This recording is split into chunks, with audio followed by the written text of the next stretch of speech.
filler gets tricky. Non-canon characters get tricky to where it belongs in the timeline. I look at this movie like a what-if scenario type of situation. I look at it like Goku still went through the similar events like we're used to, like in the original Dragon Ball. All that stuff is still intact in this film universe. The Raditz fight still happened. Goku died. Goku runs on Snake Way, but somehow gets his training done faster, different from the main continuity. After his training was finished, he somehow raced to his friends, who were at the time fighting the Saiyans, of course. My only guess is that in this movie timeline, they didn't die. Goku got there before they died. And somehow, miraculously, Goku and his friends teamed up against the Saiyans and won successfully without nobody dying. And after that, since in this hypothetical timeline, all his friends are alive, Vegeta retreats. Goku miraculously trains his body to where he can handle a higher multiplier over ×4, because, you know, in the Saiyan Saga, when he fought Vegeta, ×4 was his absolute limit. And this is the version of Goku that Turles fought because he knew Kaioken ×10, so he had to be stronger than his Saiyan Saga self. But at the same time, it's apparent that Frieza still exists. So like the Namek Saga stuff didn't even happen because they talk like Frieza is still out there in this universe. So yeah,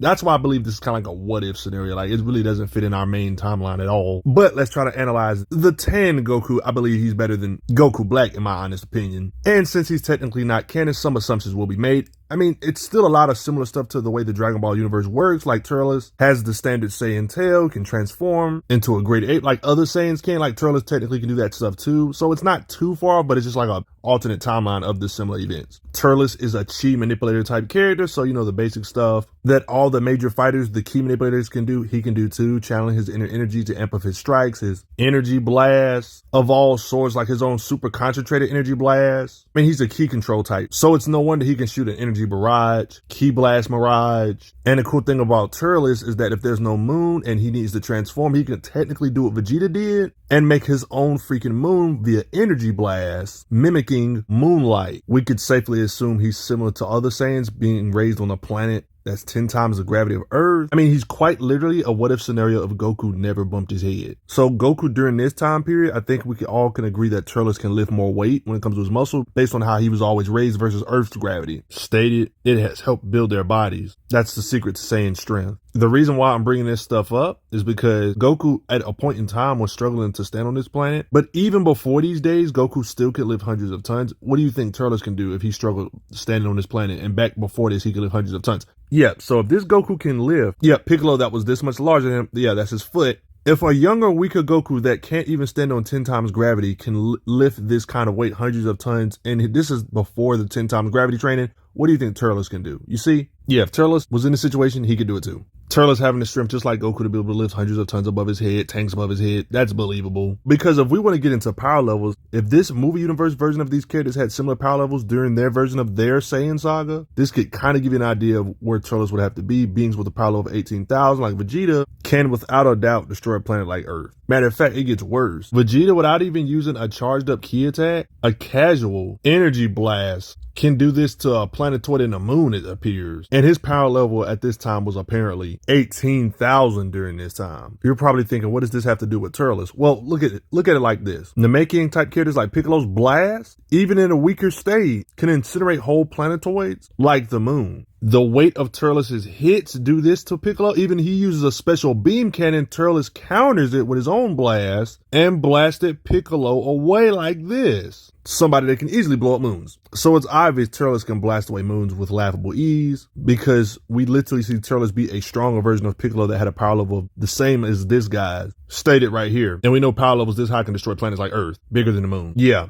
His blast could already tremble, destroy moons, but let's just say he can blast away even bigger planetoids like the Earth itself. Let's just say anything King Vegeta can do when it comes to raw blast power, Vegeta can do. Better, he's stronger than his dad. And we seen King Vegeta just blast away a planet and the nearby planetoids. Power levels weaker than 18,000 can do this kind of stuff. What do you think an 18,000 power level can do? Way better. Turles would beat somebody with a power level of 18,000 with laughable ease, meaning Turles should be able to do a similar feat of deleting multiple planets nearby each other At this point, Turles probably could blast away planets that make the Earth look pathetically small at this point. He probably could just shatter Jupiter with his blast. At the very least, his blast can at least move a gigantic planet like Jupiter. I mean, his raw blast power is so crazy, he can, in his base state, apparently murder other Great Ape level beings. Like, there's implications right here. This would have actually murdered a Great Ape tier being, Gohan, when he was transformed. That's why Goku was trying to save him so bad. If we assume Turles could do this same feat, we might even argue he could blow up certain smaller stars. Sure, different stars vary in size, but like, yeah, maybe a brown dwarf star or a small star or something. You could say he should at least be able to at least quake them with his raw blast. And all of this stuff I mentioned is not even counting this super duper tree that was draining the planet of its energy, this fruit from the tree of might that made Turles even more overpowered. Turles is the strongest in his crew and his henchmen can move this fast. So of course Turles can move like this too. Goku of course has the combat speed to combat all these beings at the same time, but when Turles was fighting Goku, he was parrying his attacks to show his combat speed is up there with Goku himself during this time period. Energy beams in Dragon Ball are fast. Characters like Piccolo's beams can travel from the Earth to the moon in like a second or something, like dang near close to light speed type speed. And Piccolo's always had the fast hands to be able to deflect his own attacks or energy attacks in general, like just light speed attacks are just always getting deflected or reacted to. I'm just giving you an idea of Turles' speed being able to blitz beings this quick. It really should be a no-brainer that he has faster than the speed of light combat speed. That's like a bare minimum of Dragon Ball at this point. He can react to characters' punches like Goku himself, so. And Piccolo, he himself that can deflect his own energy beams. He can react to Piccolo, blitz Piccolo. You see, speed and power. Let's just talk about it. Goku had a power level of 30,000 at this second, and he got hit by Turles to show that this not enough technically to just one-shot him. If you had any doubts about Turles being able to destroy 3 planets, I'm pretty sure you're going to lose those doubts when I add in the fact that he ate this super fruit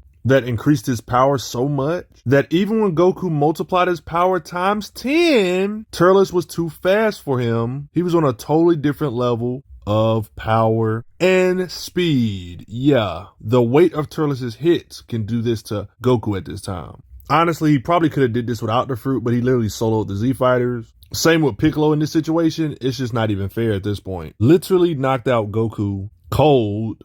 Yeah, sleepy. I mean, he was already stronger than a being that can destroy 3 planets in his base, but this fruit, it made him stronger than a Goku multiplied times 10. Goku shot a freaking spirit bomb at this guy, and Turles blasted it backwards. This was mainly because he couldn't really use the Earth's energy because it was sucked up in the tree of might, so that's part of the reason. I personally believe he can blast away planets that are large like Jupiter, even the sun at this point, especially with the fruit from the tree of might that allowed him to overpower Goku times 10 when Goku can multiply his power. He still was way above Goku. As crazy as all this sounds, if he could already destroy a star in his base state with the fruit, imagine him with the fruit but in a Great Ape transformation. I haven't really talked about that. He still has his tail. Nobody even wants to talk about that. Think about this for a second.